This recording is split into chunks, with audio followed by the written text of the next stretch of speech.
So, ayan, ulitin ko po, kanina ay nagtungo ang Kim Pao sa ASAP kung saan ay nagkaroon sila ng recording for album, I think.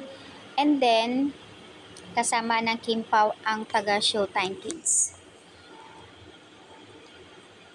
Kahit ganito nga lang naman ang makikita mo sa kanila, yung talagang umaandar ang pagiging pagkadilulo, di ba? Ang sarap sa pakiramdam, yung heart ng mga Kim Pao fans bumibilis kapag nakita ang mga ayuda. Buo na naman ng araw ng mga Kim Pao fans kahit pagod, nakita lang sila. Ang sarap lang sa mata ng makikita na alam mo yung mabubuti na tao, nakikita mong masaya, di ba? Masaya na kami na kahit nakatayo lang sila kasama ang kids. More ayuda.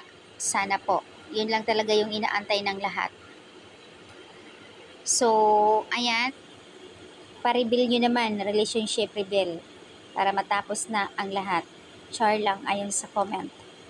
Pero anyways, hindi nyo pa pwedeng aminin. Okay lang na mag-antay kami ng matagal, pero alam na namin kasi hindi pa pwedeng aaminin sa publiko. Pero alam na po namin. Nakakatuwa naman yung comment ng netizens.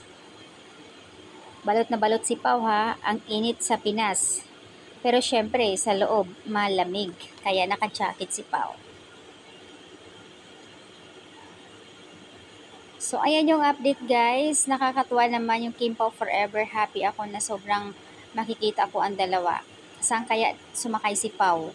Si Pau nga ba ang sumakay sa car ni Kim or si Kim ang sumakay sa car ni Pau? So, alin lang doon kasi magkasama sila. And I'm so happy and inspired. Hope to see you more. Love you mga birds, lovebirds.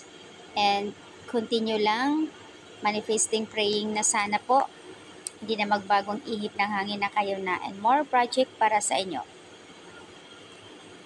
May nagtanong, I wondering po kung nagkita sila today sa ASAP backstage. Then I saw this photo. Thanks admin. Yes po. Kanina magkasama sila sa ASAP. Inaantay niya si Kim matapos ang production ni Kim. And then sabay na rin sila pauwi. Wow.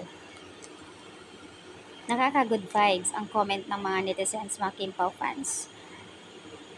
So, ayan. Love it, Kim Pao. Keep it up, the great work. And keep doing your best and life stay safe, both of you. Seeing together makes us happy, hoping in the best and endless love for you both. Andito lang ang mga fans para sa inyo.